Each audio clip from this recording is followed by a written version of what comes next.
Rochester, New York, a medium-sized city on the shores of Lake Ontario, founded in 1788. We are famously known as the birthplace of Kodak, Xerox, and the resting place of Frederick Douglass and Susan B. Anthony. But today, we are known as one of the most segregated cities in America, with some of the highest rates of poverty and violence, specifically for families of color. What happened to our city? Why are certain families able to thrive in our city, while others are relegated to working hard with little to no return? Like most of America, Rochester's landscape began to change in the 1930s. First, the Great Migration had many families of color moving up north from the South, looking for better opportunities and jobs. At the same time, our country was going through the Great Depression, with families struggling financially to make ends meet. This is when the United States government stepped in and changed the trajectory of the life of both Black and white families for generations to come. There's always been something sacred about this space. Not just because we gather here on Sundays, and not just because it's filled with people from similar backgrounds and with a focus that is the same, but because what this space has carried. You see, the Black church has never just been a place of worship. It has been an anchor institution for its neighborhoods that it's been placed in. These neighborhoods where systems have failed, where resources were scarce, and where these families were trying to hold it together. This space, the church stood when every other place failed. It stood as a place where people could pray, but it also stood as a place where people could eat, not just spiritual food, but natural food. It stood as a place where people could worship, and it also stood as a place where people could gather and where people could be empowered to organize. This sacred place, the Black church, it stood as a place where people could encounter God, but it also stood as a place where people could find dignity. And this is the beauty of the Black church. Historically, the Black church has been one of the only institutions that did not abandon the neighborhoods or the communities that were most in need when everything else did. And when jobs left, when schools struggled, and when violence was at an all-time high, it continues to increase, the church remained here in the communities that needed it the most. And because it remained, it became an anchor institution. More than just a place to sing, it became a place to uplift. It became a community center. It became a feeding center, a counseling center, a place where people can get not only spiritual encouragement, but they can get direction, food distribution, a hub for political voice, a place where identity was formed. The Black church, it has historical roots, but it still has future implications. And this is what we call the anchor institution. It is stable, it is consistent, and yes, even resilient. An institution that is rooted in the community and refuses to move when everything else around it shifts. This is the opportunity for us to talk about the future of the church. Now, the very communities that these churches help sustain are changing right around it. And what we call development, we have to imagine the impact. What we call development, what we call revitalization, often comes at a cost. And this cost typically is displacement. Because while buildings are being restored and businesses are being introduced, everything around the church is changing. The people who built these communities, the people who sustain these communities are now being pushed out of it. This is the displacement that we wrestle with. That's the tension. That's the problem. And this is the question. Can development happen without displacement? And what role can the Black church play in this community buildup? Can neighborhoods be improved without erasing the people who gave it its identity? This is the research that I've been working on. And this is where the Black church becomes very critical again. Because the role it played in the 60s and 50s and 70s, 80s, it now has that same voice and opportunity to make change. Because the same institution that has historically stabilized the community also holds the potential to be the institution that shapes its future. And this is what we're discussing. The church is not just reacting to change, it is embodying the change that is necessary. We can embody it, we can lead it, and through what it describes as incarnational leadership.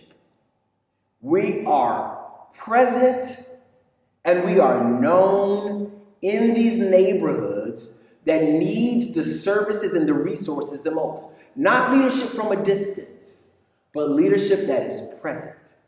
Leadership that lives in the neighborhoods that we serve.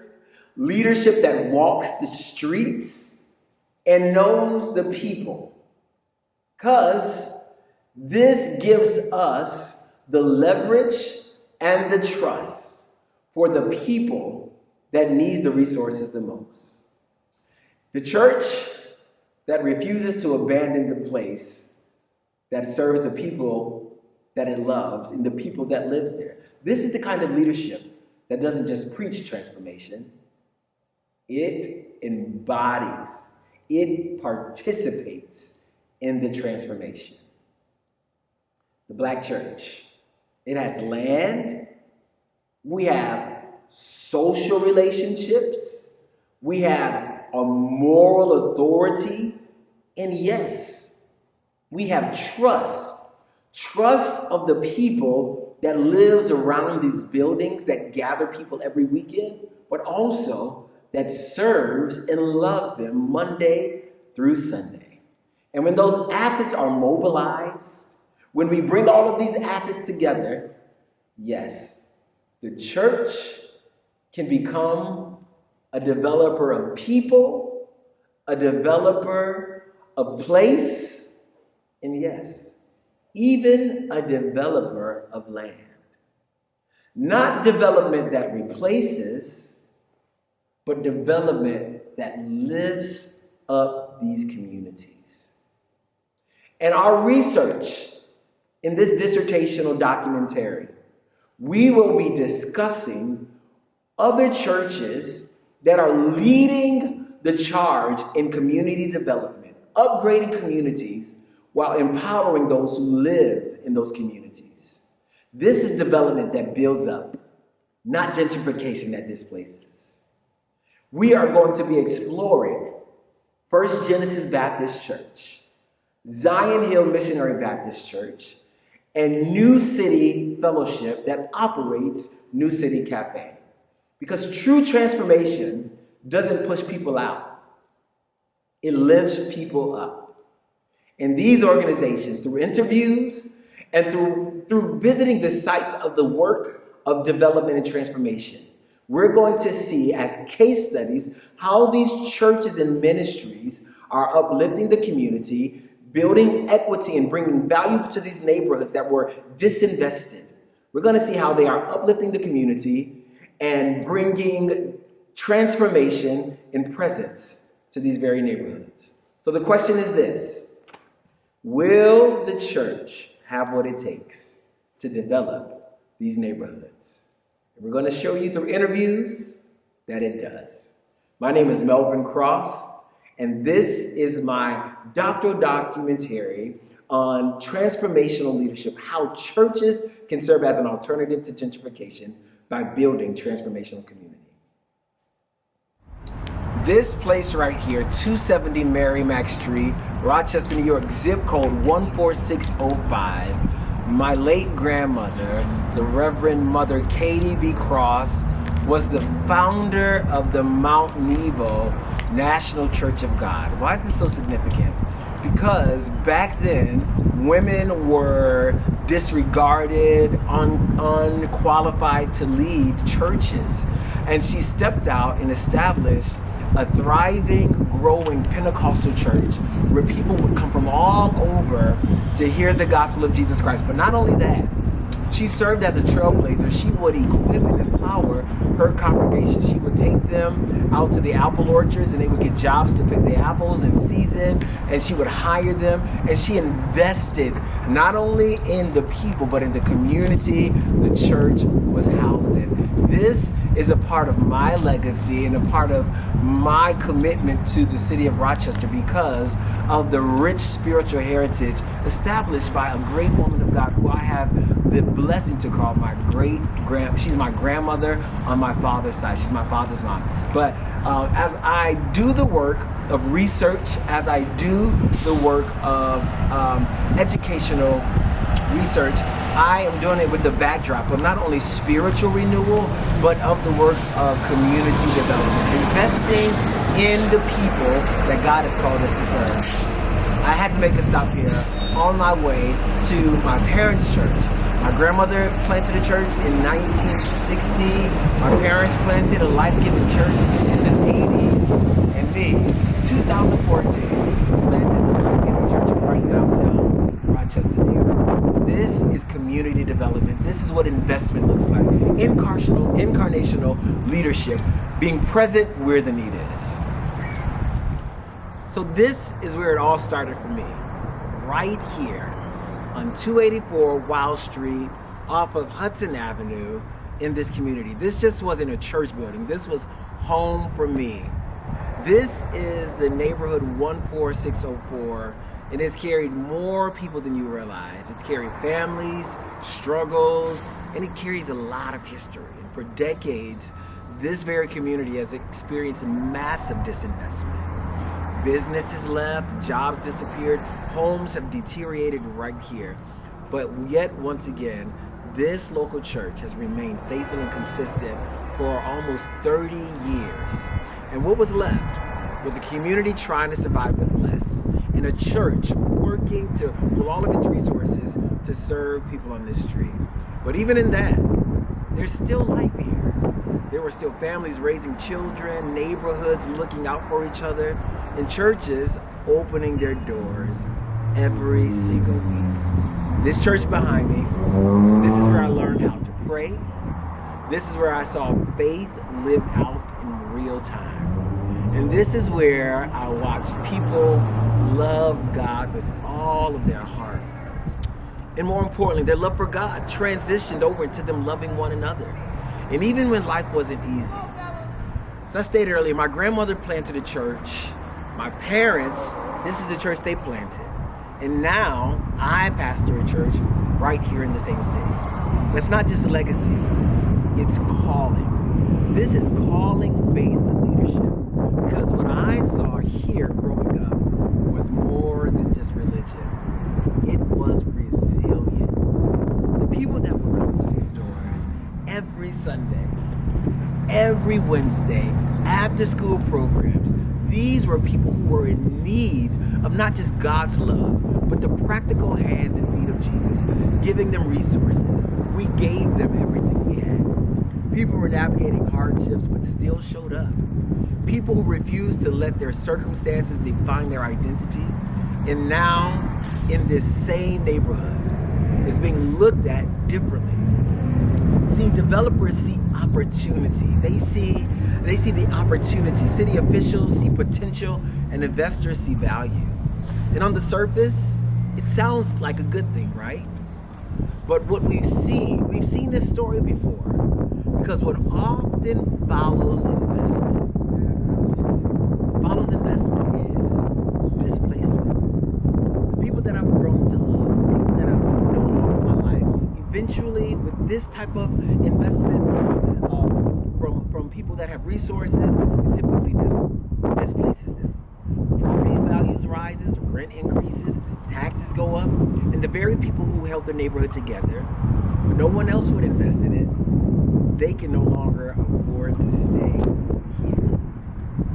That's not even just economic change, that is cultural erasure. Where the very people who carry the culture, they no longer can live here. Because when people are pushed out, you don't just lose residents, you lose history. This church right here, Pentecostal Power of Deliverance, founded in 1989, actually 1985.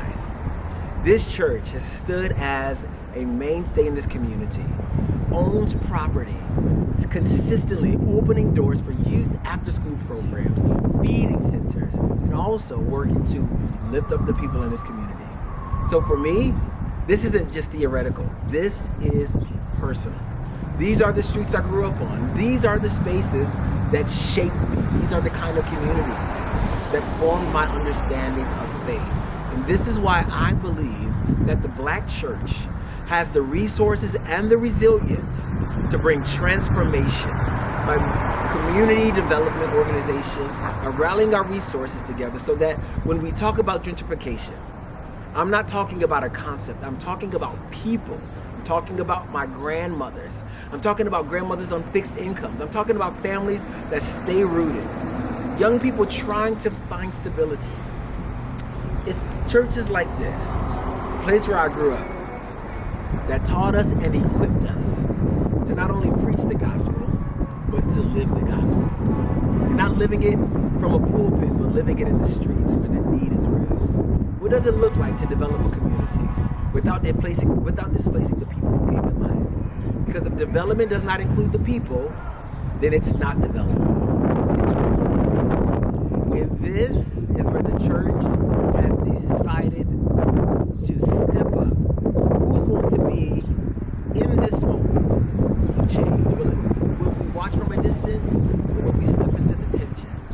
The tension of resource that's needed, people who are struggling, a faith that is still being preached.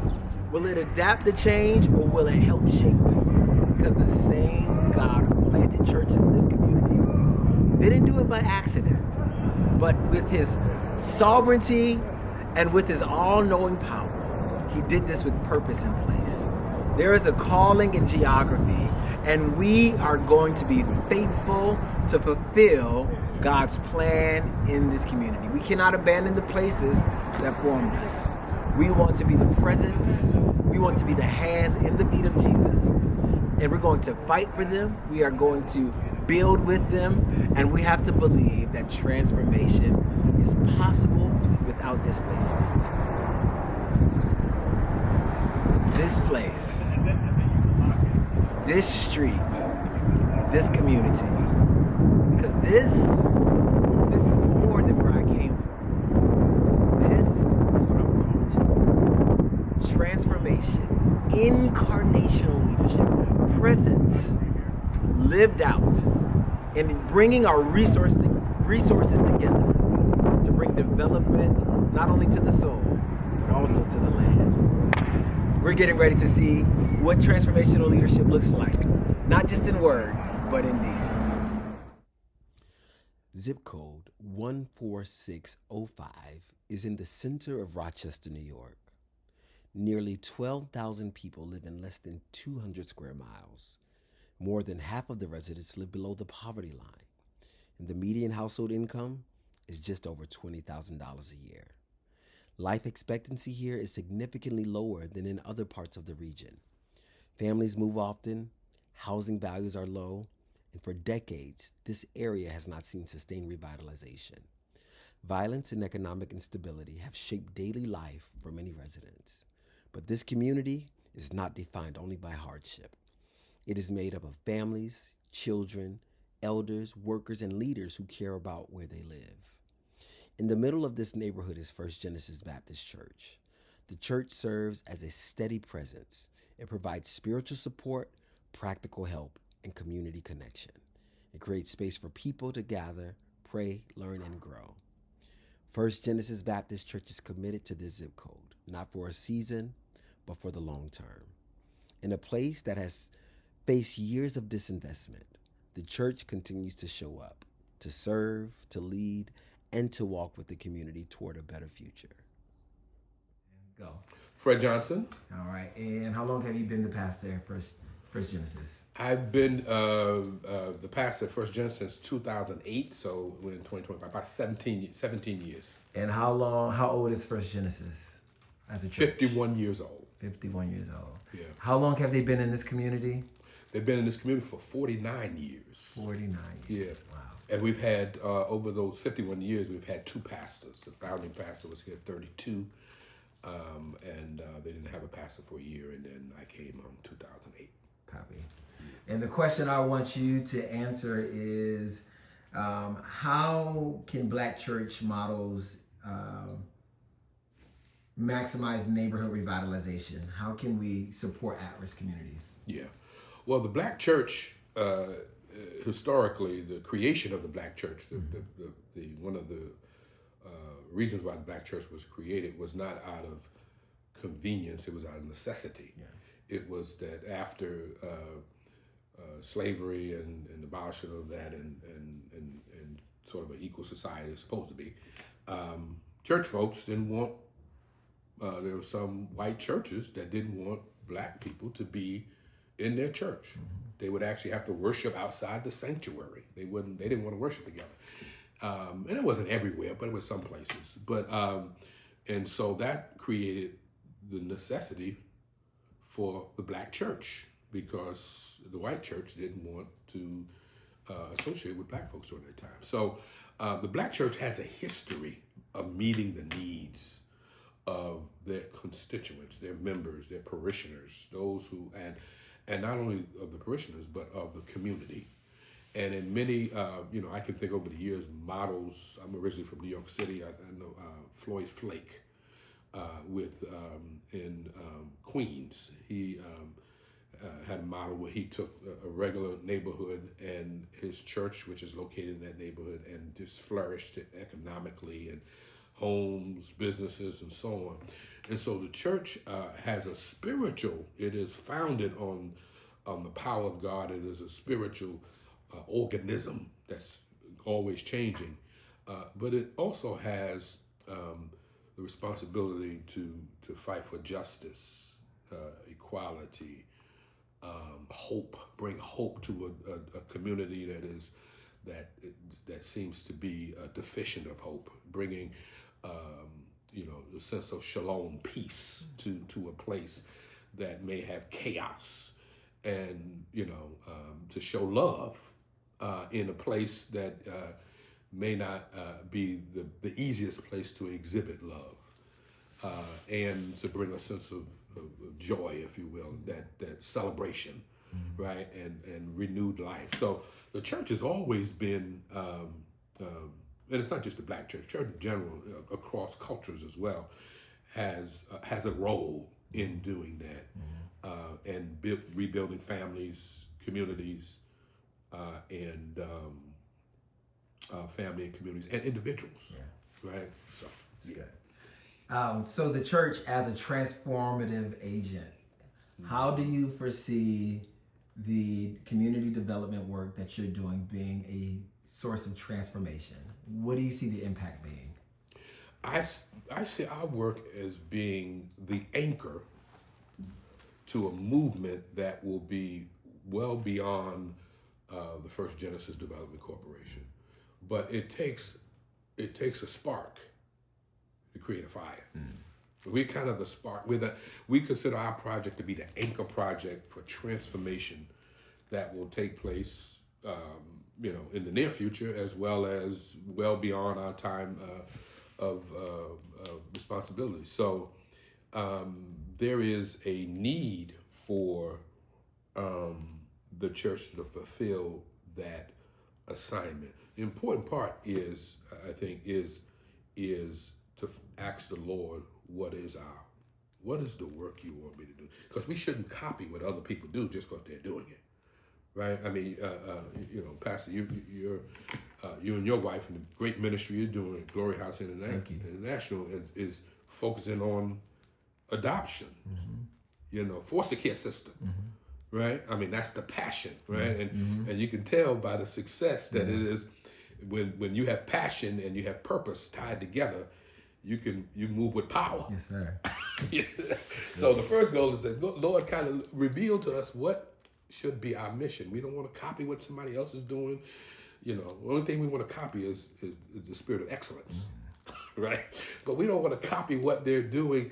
Tell us what we need to do. And I think each church should have that kind of spiritual manifestation that helps them to find their place in the kingdom. Uh-huh. I think it was 2018, something like that. 2019. She wanted to develop that area. Nobody was interested in doing it. How long before that had this area seen any development? It's been that particular area about 60 years. 60 years. 60 years. Wow. That's why it costs so much to do some of the work we're doing. But about since the 1960s, there was a riots. The race riots, right? Race riots in the 60s. Yep, that was this place. Some part of this was damaged, and then and never invested again. So it's been about 60 years, and so she said, "What about First Genesis?" And we said, and then she came to us, and we said, "Oh yeah, absolutely, that's right up my alley." And so we've been working on it for since just before the pandemic, and then work through it. So now it's 3 blocks. So I'm gonna That's good. all right. So this is kind of part of the area here. We're gonna come back here. Okay. But it's three blocks. So it goes from Upper Falls, which is the main street here, to Marymount, Gilmore, and Vos, which is 3 blocks north. So we're gonna go around it. North and west, right? West is Edwards and Henry Street. So I'm gonna show you. So right here on this corner is going to be 106 unit apartment townhouse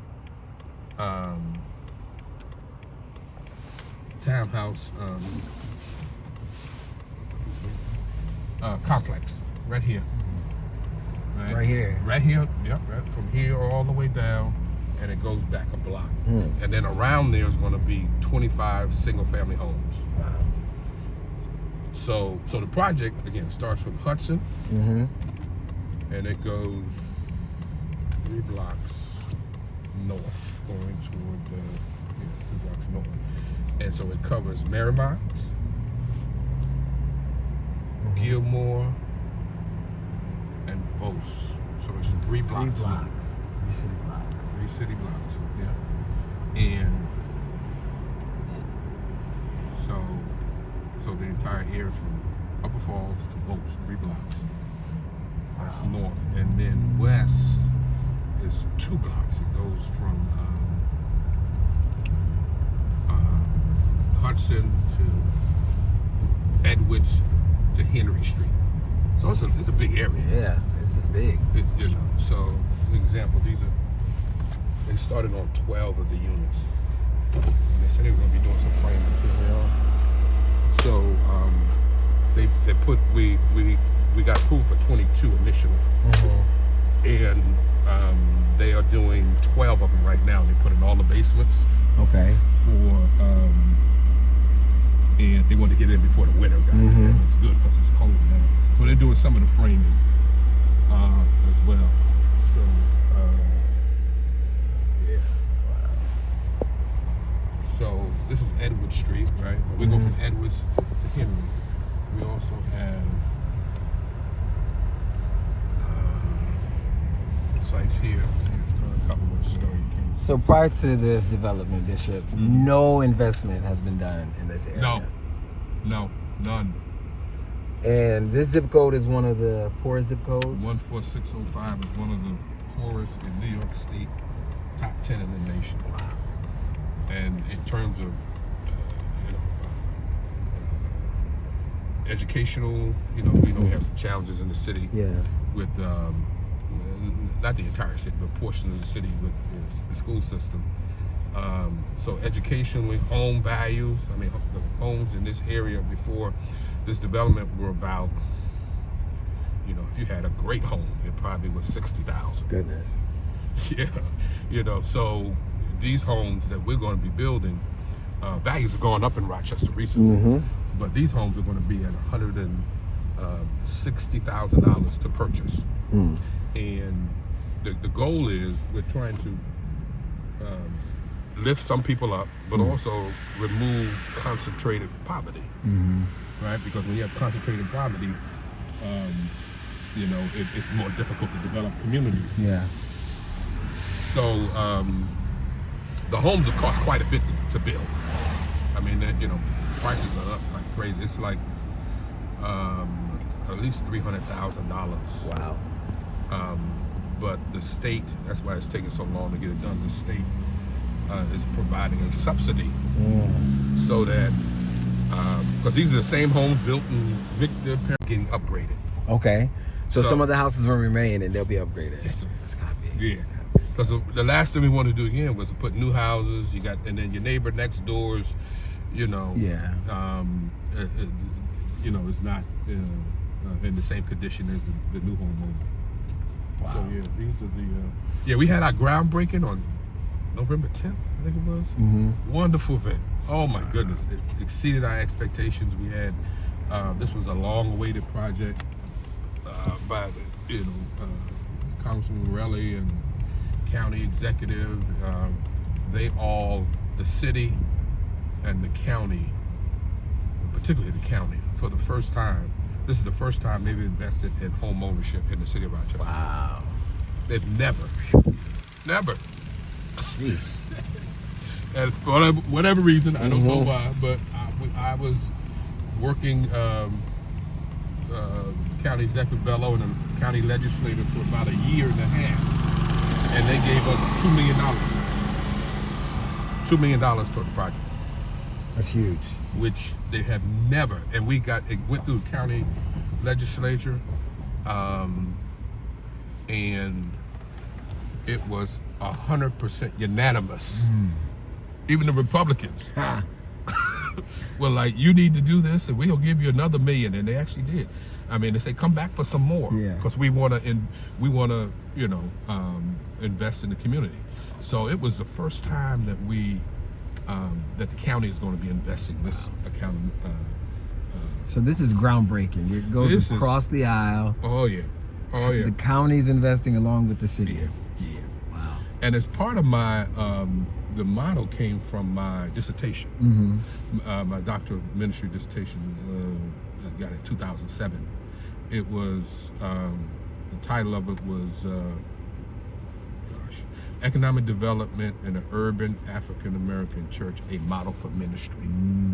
So, and of course, part of the dissertation, you go through the biblical and theological foundations. Yes, it's about justice, it's about hope. Those are some of the concepts. But I created a model, and the model simply says there's two parts of the model. It's the access of ministry, and particularly here how it connects is the circle of partnership. And it says to do these kind of things, you need partners. Yes. Church can't do it by themselves. Sir. Faith community can't do it by itself. It takes philanthropic and government entities to partner like they've never done before, and that's what we have in this. Wow, Bishop, that's amazing. Yeah. So it's so like these homes has been empty lots. They had to redo the curvatures and the sewer lines, so that added $2 or $3 million by itself, and that's usually, where streets and sewers and stuff like that is where the municipal governments cover that. They do that as part of ongoing maintenance. Well, they haven't done anything here in 30, 40, 50 years. Wow. So that's an added investment that you all had to make because of the neglect from the municipality. That's right. That's the right. sewer lines broken. That's right. That curbs were broken. Wow. So for example, we've when we did the groundbreaking, there's always critics. Who said, it's if I divide 22 homes by 13 million dollars, that's about $500,000 per home that it costs. I said, no. That's easy math. Yeah. Everybody do that math. Yeah. But what you don't know is there's sewer work in there that usually covered by municipal governments. Mm-hmm. You got curvature stuff usually done by our taxpayers, our tax dollars, covers that on an annual basis or however they put it on a schedule. I said, but we haven't had any investment here, or even those kind of improvements, municipal improvements, for 40, 50 years. So there's an additional $2.5, $3 million of just that kind of work. Yeah. So you can't just do straight math. No. Right. I mean, there's so much that goes along with it beyond the building, that's right. the labor, the material. That's right. Yeah. That's right. Jeez. Yeah.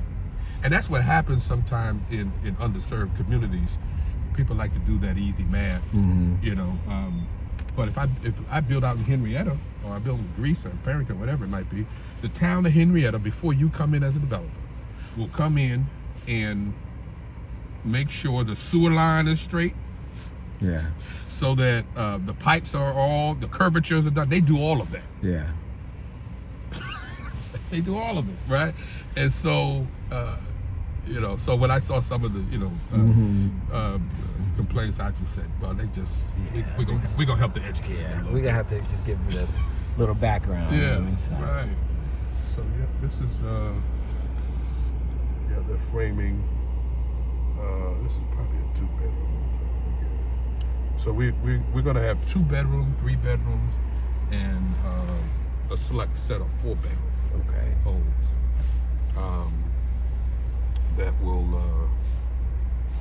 That will be developed. Yeah.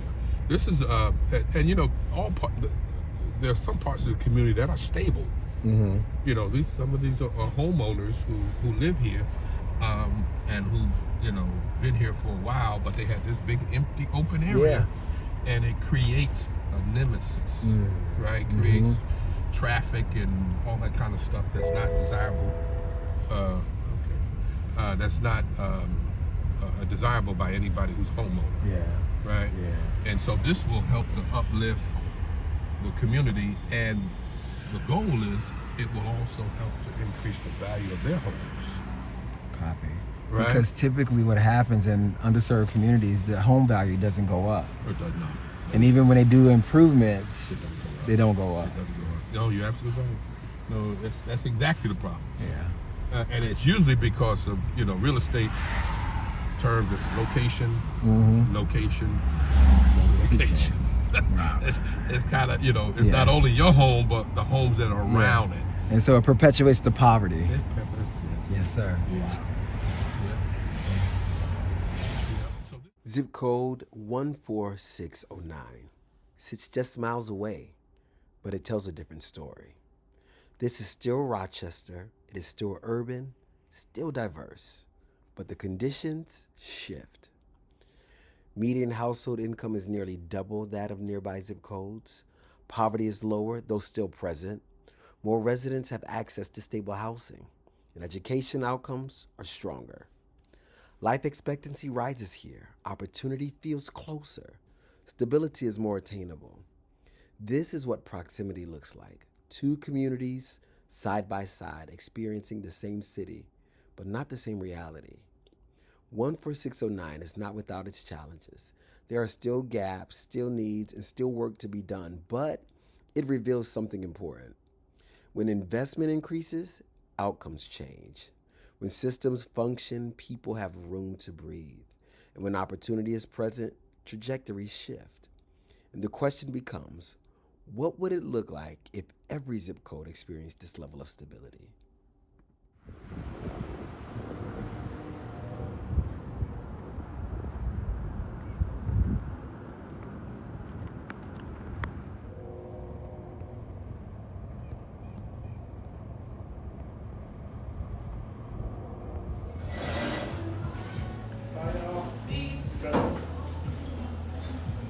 Did you want it now or just whatever? Is it else good?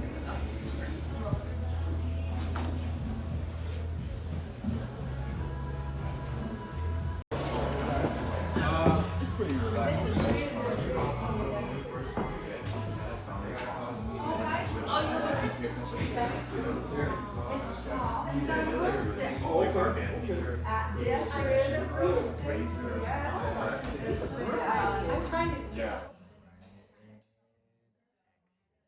Hey, my name is Josh Warren. I'm the Executive Director of 441 Ministries. 441 Ministries is a community development org. We're focused entirely on one neighborhood in Rochester, the Beechwood neighborhood. And our goal really is to bring hope, healing, and holistic development. Everything we do is about being a neighbor, not doing things to or even for people, but walking alongside them so that we and them can all flourish. The Beechwood neighborhood for too long has been known for crime and poverty and violence, but we're committed to seeing the best in our neighbors and in ourselves. And so most of my team here at the ministry has either been hired from the neighborhood or we've chosen to move into the neighborhood so that the tensions our community faces are our tensions, and we live in community to serve together. We do that through a couple of different programs. We've got New City Cafe. It's a coffee shop that employs young adults and high school students in an apprenticeship program, a mentorship program, to really help them discern, hey, where do I want to be in 2, 3, 4 years, and really walk with them towards that. We hire exclusively from the neighborhood for those apprenticeship roles. We also operate a community garden, a bike clinic, kids and teen programs, as well as 13 apartments that offer affordable housing well below market value so that we can stabilize and serve our neighbors as a community, not just as charity. That's great. How long have you been with 441 Ministries, Josh? Sure. I've been with 441 officially in this role as the director for just over 2 years, but I've served in the past as a board member. I've served in the kids ministry for many years, doing Bible lessons or games with the kids. I even ran the science lessons one summer with our kids camp program. Great. And 441, isn't it a part of a church as well? Isn't there a church component to it? So 441 is a faith-based organization. We're not formally a part of any denomination or network of churches, but we do partner very closely with one church in the neighborhood. And then we have a network of 13 or 14 churches in our community, kind of in the broader Rochester area, that support our work and partner with us to provide volunteers and additional support. And could you tell me about the mentorship program? You mentioned it, how you all hire young adults and teens from the neighborhood. Could you just give us some testimonies and just that journey of how that looks? Yeah, so we're really excited about the mentorship program at New City Cafe.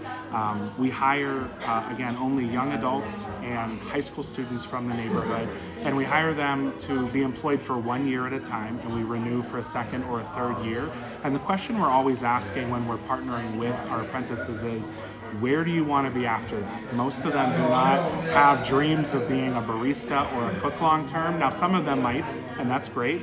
But most of them want to go on to something else. And so we really provide employment and support so that they can see whatever that dream is become a reality.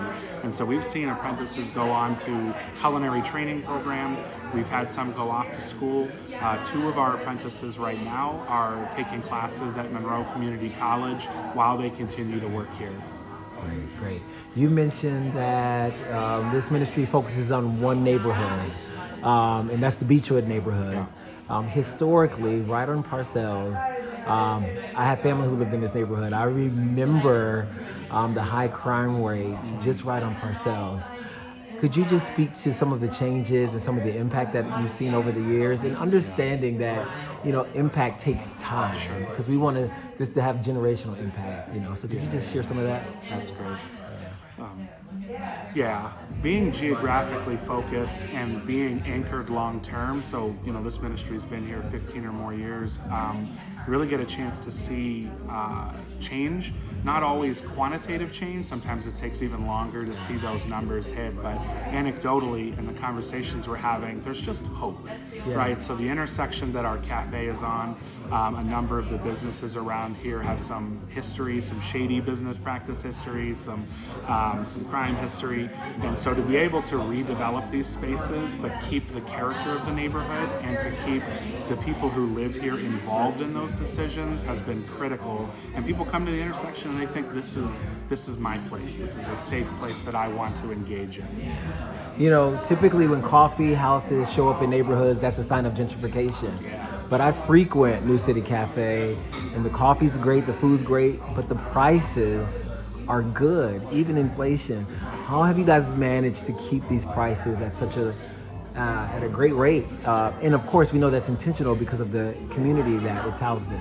Yeah, a coffee shop is always the first indicator of gentrification. You're absolutely right. We've had to be really strategic about that, and it's worth knowing there are forms of positive gentrification. Like in an ideal world, our neighbors who've been here are lifted up. Yes. They flourish. But we want to avoid the kind of gentrification that displaces. So it's things like pricing, it's menu selection. How can we offer things on our menu that our neighbors want, while still having things on the menu that outsiders would want, because that money funneling into the neighborhood provides the funding to then pay out to the employees that live in the neighborhood. So it's an economic engine for bringing resources that we can put into the hands of our neighbors. But there is a cost to that too. We don't have a strategic advantage. We're choosing to be in a neighborhood that's not an ideal location for a coffee shop. We're sourcing in some intentional ways that can bring our prices up. So a lot of that is just us trying to be kind of sacrificial in our spending, and I have to honestly fundraise for a lot of that.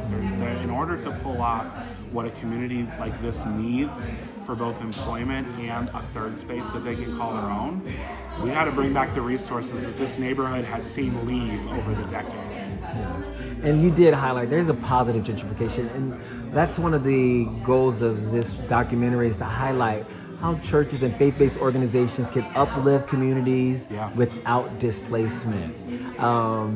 Is there a lot of, do a lot of the community members come, do they patronize, do they find safety here, do they, congregate here? Because like I said, coffee houses are not the norm for this neighborhood. Yeah, we find that most neighbors who connect with the cafe long term, coming to the cafe just as a business is not their first touch. We use this space to host Thanksgiving dinner, Christmas brunch, and an Easter dinner, as well as a community Halloween party and a whole bunch of other events to try to create this sense that this is a space for the neighborhood.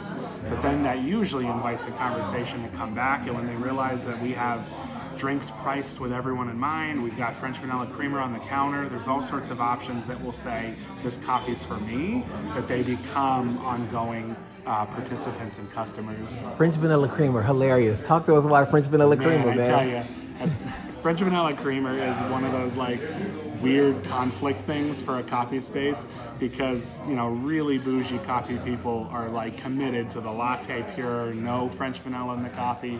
But man, we drink coffee to enjoy it. Yeah. So if somebody enjoys French vanilla or wants sugar or wants this or that in it, how can we make it as accessible as possible to people? We're going to do that. So we've got French vanilla and hazelnut pumps on the counter because that's what people want, man. Yeah. Great. What is one of the joys for you working in this neighborhood, doing this work that you do? I think for me, the greatest joy of this type of ministry is that in so many ministry settings, you're doing something for someone else. And so there's this kind of downward flow of like the haves to the have-nots, or those in privilege to those that are experiencing some kind of deficit in life. But in this type of ministry, man, every good that comes for my neighbors is a good for me as well. We are in this together. And so there's this real joy of kind of being at the plow together with our neighbors, and all of us are trying to enjoy shalom, the peace, the flourishing that comes with kind of this shared community that's based in faith. I love it. So shalom is one of our leadership principles that I'm actually highlighting in this work. And that's a value system of the ministry as well. Yeah. Could you just speak into that for me? Just the shalom aspect. Yeah, so when I think about shalom, we often talk in the ministry about these fundamental relationships. We have these primary relationship with God, and then we have these relationships with others, ourselves, and the rest of creation. And for us, poverty is defined as a brokenness in those relationships. So while one person might lack in physical things, maybe they don't have money or a good job or good health care, but other people lack good relationships. The wealthiest person in the world financially might have these deeply broken relationships with their family or with friends. So for us, shalom is saying, how can we restore all of these relationships, all recognizing that our vertical relationship with God is that primary one that needs to be restored. Right. All right. Thanks, John. Yeah, man. Zip code 14611 carries a familiar weight. This is a historic community in Rochester. It's rich in culture and rich in legacy, but also shaped by decades of disinvestment.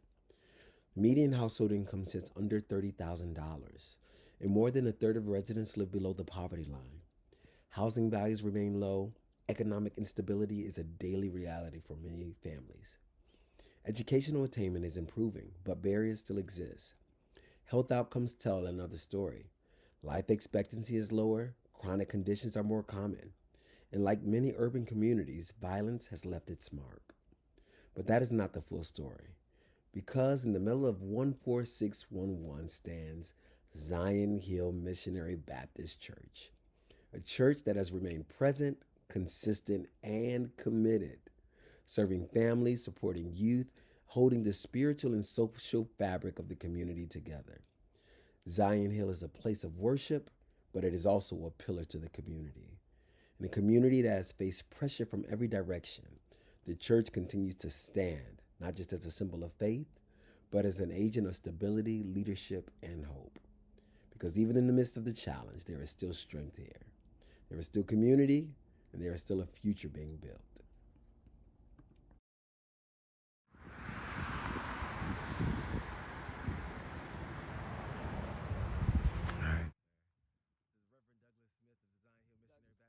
Reverend Richard Douglas. I'll edit that. Reverend Richard Douglas of the Zion Hill Missionary Baptist Church. And we are talking about the community development project and the housing program that they have here.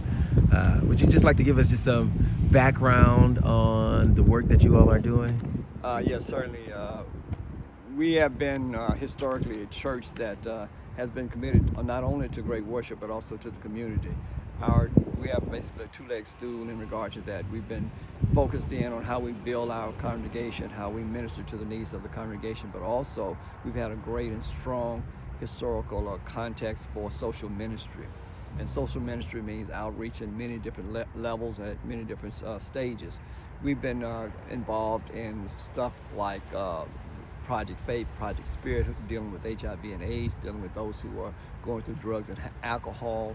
We've been involved in jail and prison ministry. We have going now a hot meal breakfast on 2 days a week, and also a food pantry here. So that's a kind of a typical understanding of how we as a congregation see ourselves in this community. And what we've always wanted to do, beginning with the founding pastor, Dr. Samuel McCree Jr., was to make sure that this community is a safe community, that the people who live here want to live here, and that we provide a kind of hub for great quality of life. And it's really been about quality of life. As we have worked on this street, we've had a long-term plan that didn't start with me. Again, it started with Pastor McCree. We started, first of all, with our SWICO, our Community Development Corporation, renovating houses in this area. If you could just pan over, and there's a greenhouse over there. Was the first project that we were able to complete. Renovated it for a first-time home buyer. So that kind of started fuel our pumps for getting involved in direct development and rehabilitation of houses as a part of our CDC, SWICO. And so it has been out of that spirit that we were involved in the development of a housing area properties where in the 19th Ward we have like 5 other houses that we were able to rehab and then make them available for first-time homeowners. And so this desire to do work and provide housing. This project here is a project that is focused in on ages 55 and up, independent living individuals. And the reason we chose that age group, well, first of all, it was easier to get funding for that age group, but that wasn't the real reason. The primary reason for doing this project was that we wanted to provide an opportunity for people who lived in this community and did not want to have to move out of the community. It's kind of as a way, a hedge against gentrification. And so we got involved in it in that sense so that we could provide housing for those folks. Most of the units are 1 bedroom. There are some 2 bedrooms in there. We have, I think, 8 or 10 units for handicap within the facility. But again, it provided the tenants an opportunity to not have to worry about all of the constraints of home ownership, the shoveling of snow, the cutting of grass, all of the maintenance of the property. They would have a nice place to live in this community that they were so familiar with. And so it is out of that vision that we got engaged with Rochester Management and we set forth a proposal to move the project forward. It was completed in February of 2021, and we are full capacity. We have a waiting list of individuals who want to get into this property. Now, just to talk a little bit about the property itself, it has a small community room, it has a computer room, and it has a kitchenette that's available for all of the tenants to use. One of the unique things of the building is that when we was in the process of planning, there was a greenhouse here. And although the greenhouse was not being fully functional, I did not want to lose the greenhouse concept. And so what we did in the design was we put a greenhouse on top of the building as a unique feature of this facility. So the tenants can go in, they grow flowers, they grow vegetables horizontally and pot vegetables in the greenhouse on the, it's really on top of the second level. The other thing in regard to this building was that we wanted it to look like it belonged here. We didn't want some building just dropped into the middle of the community, lose the contexture of the culture and the housing stock that was here. So when we talked to the architects, I told them that I had some specific requirements for this building. First of all, I did not want it to be taller than the building on the end of the street. I wanted it to be no more than 3 stories at that level. And then I told them that what I wanted to happen is that I wanted it, as it come this way towards the church, that it would drop down to the level of the church. Wow. So that it looks like it's been here all the time. It was planned. It wasn't just a big old building to house people, but a part of the community and to give that community feel for that. The color schemes are in line with the church and the school building. So we were trying to do all of these things to make it appealing to the eye. We were trying to make sure that it was comfortable for the residents, that it was accessible for the residents, that it would be a quiet community in the shadow of the church and the work that we do. Being at 55 years and up, we are able to supply support for the residents because of a food pantry, because of a lunch program. So if they don't feel like cooking breakfast on Tuesdays and Thursdays, they come right here, get a breakfast. It's free. It's carry out. Also, they may need some food to bridge the gap between the course of the month, and they were able to come to the food pantry as well and meet that need. So this building is a testament to the long-term vision that was put in place, planted by Pastor McCree. We were able to, add this as a part of the church's efforts of ministry in a way that provides housing for the community, because housing was one of our areas of concern in this community. And as a result, because of this building here, what we have now, all the way from Genesee Street, all the way to the end of Samuel Creek Way, is that the housing stock most of it is no more than 30 years old. Oh, wow. So we've been able to, and they're doing new housing, backfill housing in those vacant lots. So we have a good, clean street with residents, not renters, with residents, and it's from one end of the street to the other. So it is that perspective and that vision that you see here in this facility. Wow. That's powerful. Hello. Hey, how you doing? How you doing? Hey, how you doing, Pastor? All right. Look, I can Now. Okay. So this is our greenhouse room.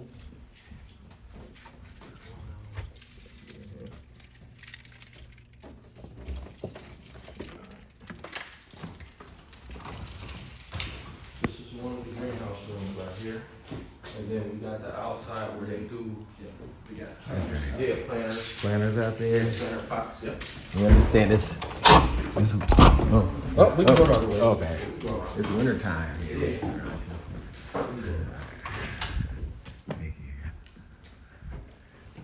And also, we'll go out here and Yeah, we go into the community room. Yep.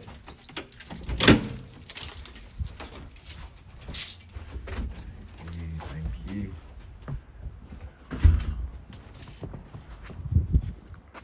And we also put like lounge chairs and everything where people can come out and sit and, relax up here. It's nice. And they grow everything here too. When I say they grow everything, watermelon, you name it, Really? they grow it. Yes. Wow. I got pictures of where we grew watermelon and corn and all kinds of Pastor, that I remember when it used to be a greenhouse. That was brilliant to keep that part of the property. When I was talking to the developer and the architect, I said, I don't want to get rid of that greenhouse concept. I want to put the greenhouse on the roof. Yeah, that was nice. And it's rough. I said, Yeah. on the roof. I said, if you go to Franklin High School and you go up on the roof, that's where I got the idea from. Right. Then at Franklin High School, they have a greenhouse on the roof. Oh, wow. Most I never people, knew that. Most people don't know that. Yeah. Yeah. No, yeah. Wow. And so that's where I got the concept. So I knew it could be done. Done. Yeah. Yeah. And so yeah, we want they use this. And they use it too. Yeah. They definitely use it. All right, Reverend Douglas. Could you tell us how long you've been a pastor here at Zion Hill? This year in November, I celebrated 25 years as a pastor of this church. Wow, 25 years. And you're the second pastor. I'm the second pastor. Copy. And could you just reiterate just the heart of the ministry with the community development and outreach? Yeah, again, at the heart of our ministry is that we wanted to make sure that we were a church that was engaged in worship and evangelism, the building of the congregation, the support of the congregation, but also meeting the needs within the community. We believed, and Pastor McCree, our founding pastor who set this standard, believed that the church needed to be involved in the needs of the community. So many of the ministries that we have here and we try to execute here as a part of this church are built on the fact that they were driven by need within this community at the time the church established those ministries. For example, during the HIV plague, we started Project Faith as a way to kind of address that concern, meet that need for the community. Jail and prison ministry, we had a large population early on of members who had relatives incarcerated during that 1990s period where there was mass incarceration of blacks, men and women. So we were engaged in that kind of work as well through the jail and prison ministry of our church. So the idea was to not only just be a worship place, a place to come and give praise to God and do worship, but it was to be a resource to empower the community and provide an opportunity for growth and development for those who we came in contact with. Powerful, powerful. You all have been you said that you all have had the same address from the inception. So you all are invested in this community. We're very much invested in this community. Starting a little house with 8 founders. The second worship, I think 24 or 30 people joined, and the church has been off and running from that point. And again, we've been blessed to have members who have come a part of the church, who embrace the culture of the church, embrace the vision of the church. So we were able to do the kind of things that we do because the membership is committed to that as well. Earlier in our conversation, you mentioned how a lot of the work you all are doing, like fixing up houses, remodeling homes, and so for first-time home buyers. One thing that this does is it does prevent, gentrification where people are uprooted. You all are building safe community. Could you just speak into that? Just like even the goal to make sure that people have safe and healthy community. I believe, and we believe that the community is most healthy when people who are living there have a vested interest in the community, that they're vested in the community. And whether they're a renter or whether they're a homeowner, they all have a commitment to making sure that the community is safe, that the kinds of resources are brought to bear for quality of life issues for that community. And so it is out of that kind of vision and that kind of commitment that we're able to do the things that we do and maintain a strong focus on what I would say is quality of life issues within the community. And it seems like you all are building a strong ecosystem. You have the housing, you have the schools that are across the street, down the street. You have people that have been living in this community for years. Yeah, and again, that's one of the reasons that we were driven to do this, is that we saw some of the housing stock being eliminated, particularly down on the other side of McCree Way, where the school is. Wooden Street used to go all the way to Frost Avenue, and all of those houses were lost. And there are other folks who live in the 19th Ward who did not want to leave.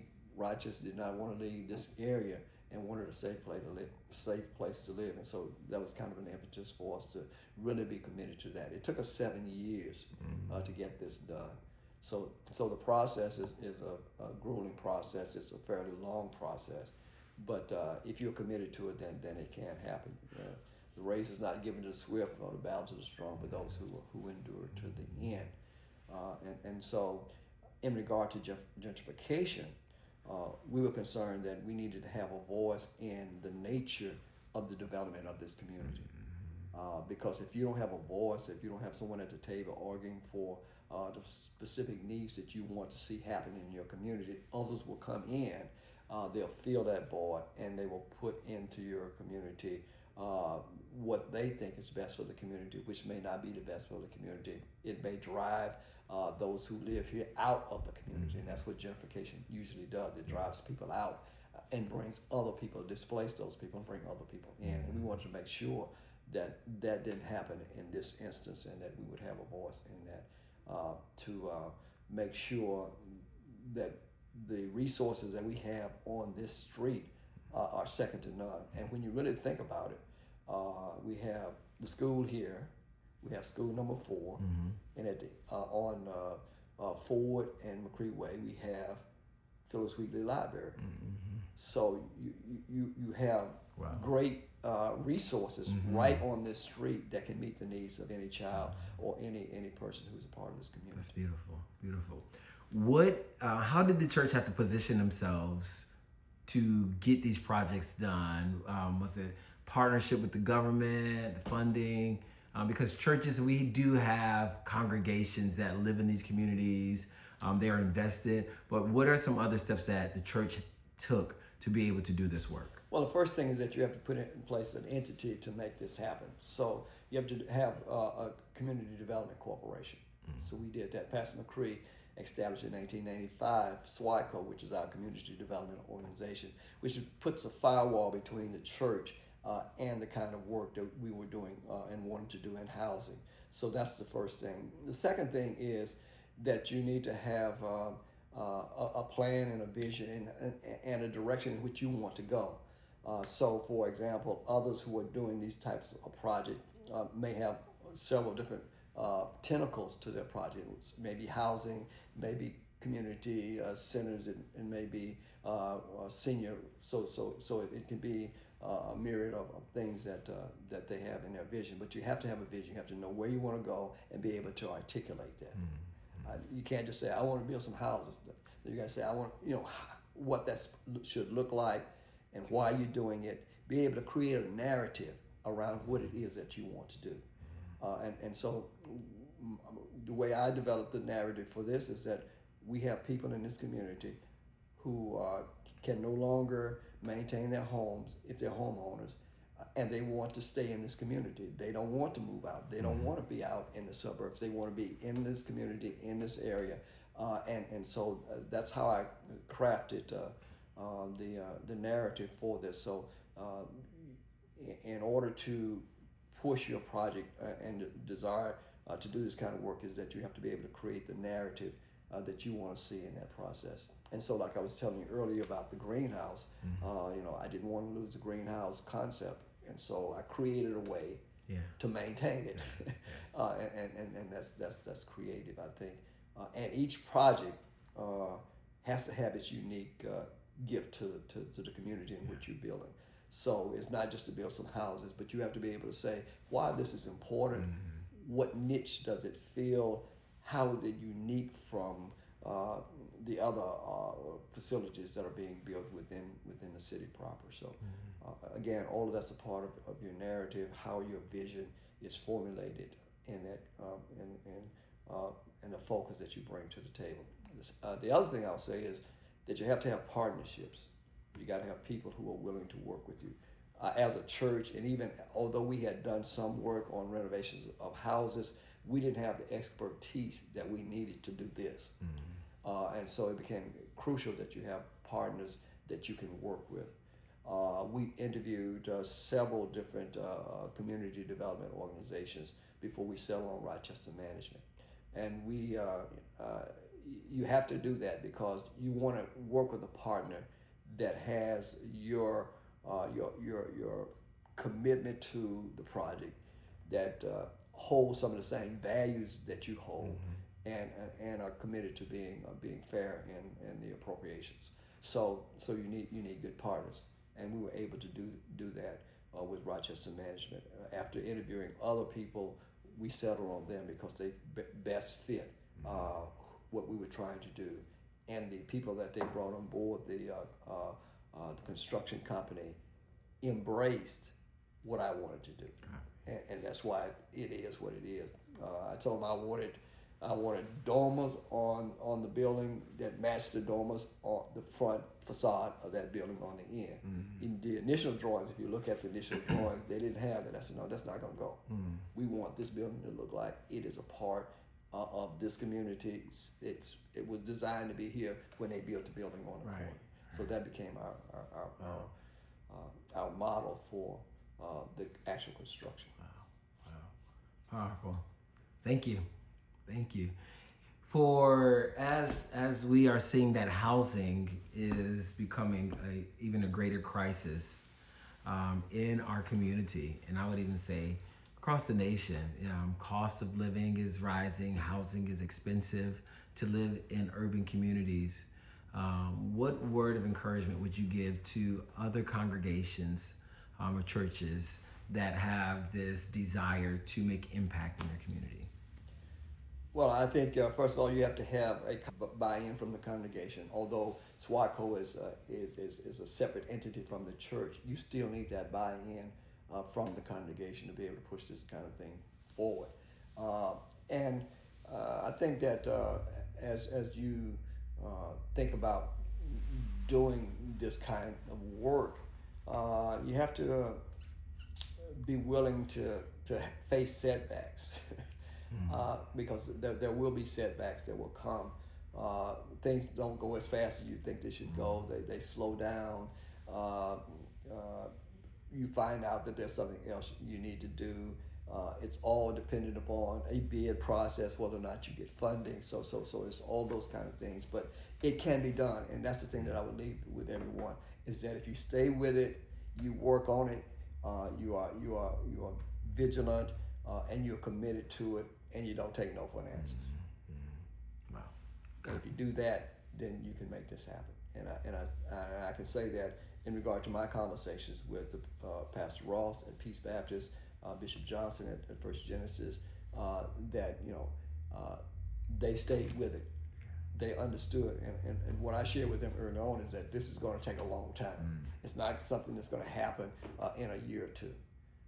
It's going to take a while, and so I told them for us it took 7 years. I think it took about that long length of time for First Genesis, because they started right after we completed this building. So it's been a long haul, and you got to know that and not be discouraged by it.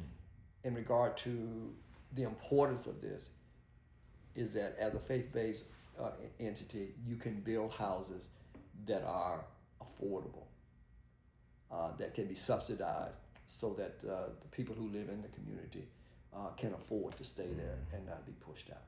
So that's the thing, is that you bring that capacity to the table. Thank you.